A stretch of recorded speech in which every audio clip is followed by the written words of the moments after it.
Although Kublai's immediate threat, Arik Boke, who'd had himself declared Great Khan, surrendered to Kublai Khan in 1264, Kublai would never rule over the entirety of Mongol domains like Chinggis, Ogedei, Guyuk, and Monkeyhead. Instead, Kublai would rule out of the east and soon accomplish what may have been the greatest military accomplishment of Mongol history, the conquest of Song China. Song China had a long history now of defending along their northern border and were no small challenge. The Mongols had to adapt in fighting the Song, and this included the construction of a navy. In this Mongol conquest over Song China, most of the populations were spared the brutality many prior Mongol conquests had seen. By 1271 CE, Kublai had subdued most of China, and he now declared the start of the Yuan Dynasty, choosing as the title for his dynasty a deeply traditional word, which means origins of the universe. In March, building up the capital city began. He divided his subjects into 4 classes, which from lowest to highest goes the Southern Chinese, the Han people, the diverse peoples, namely Central and West Asians, and at the top, of course, Mongols. These 2 top classes, diverse peoples and Mongols, are from where most of the top officials of the dynasty were drawn from. Kublai Khan didn't utilize the Song examination system. And while he was supportive of religion beyond this, he himself preferred Tibetan Sakya Buddhism. Fighting against Song continued, and on March 17, 1273, the city of Shangyang surrendered, and the war continued on. Looking easterly, in 1274, Kublai sent a fleet out to attack Japan.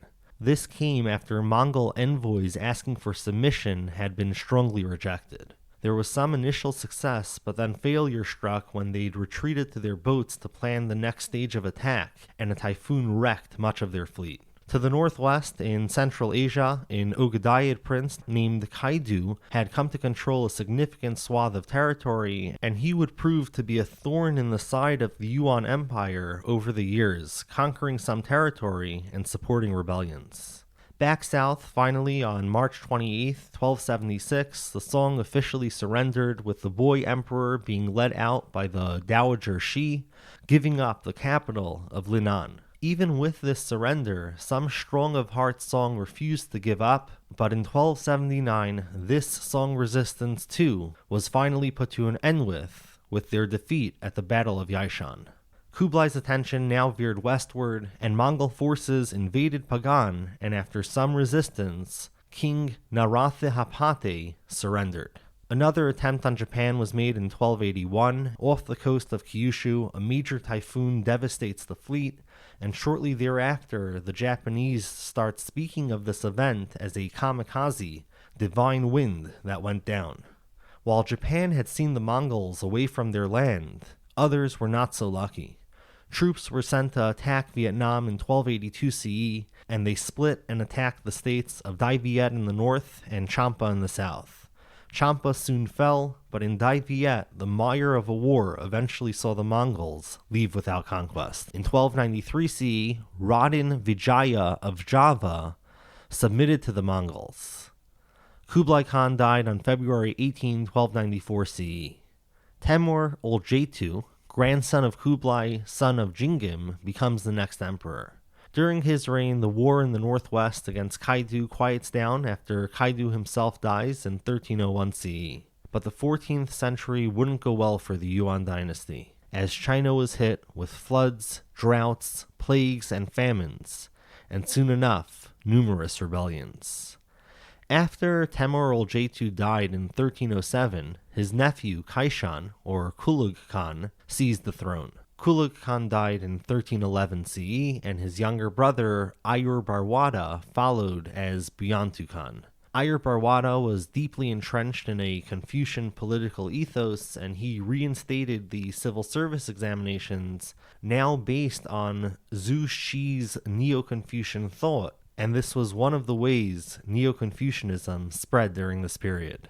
Byantu Khan's 17-year-old son, Shidibala, picks up after his father Ayur Barwada's 1320 CE death. Shidibala wasn't long for rule and was assassinated in 1323. Yesun Timur became the next ruler. Yesun Timur died in 1328, and after some conflict in the War of the Two Capitals, El Timur wins, and over the following years a number of emperors are placed on the throne, but it's El Timur who is the power behind it. In 1333 CE, Chinggisid prince Togun Timur assumed the throne. Both pro- and anti-Chinese cultural influence factions controlled the court at different times. Under the chancellorship of Bayan, attempts were made to prop up Mongol culture and pull back on the influence of Chinese culture. And in 1335, the civil service examinations were discontinued.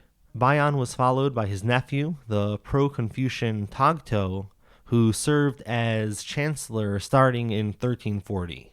He led a group in compiling dynastic histories for the Liao, Jin, and Song. This first chancellorship ran until 1344, when he resigned in the face of an even more conservative faction of the court. Tagto would be recalled, however, in 1349, and he oversaw a major effort to reroute the Yellow River and repair the Grand Canal. Many rebellions broke out during Togun Timur's reign, and by 1353 rebellions were widespread, and Yuan territory shrinking ever further. The all-important Red Turban Rebellion, led by Zhu Wanzhang, got going in 1352 CE, and by 1356 he controlled much of southern China. In 1368 CE, the Red Turbans captured the Yuan capital, Dadu. The Yuan Dynasty came to a close, but Zhu Yanzhang's Ming Dynasty is only beginning.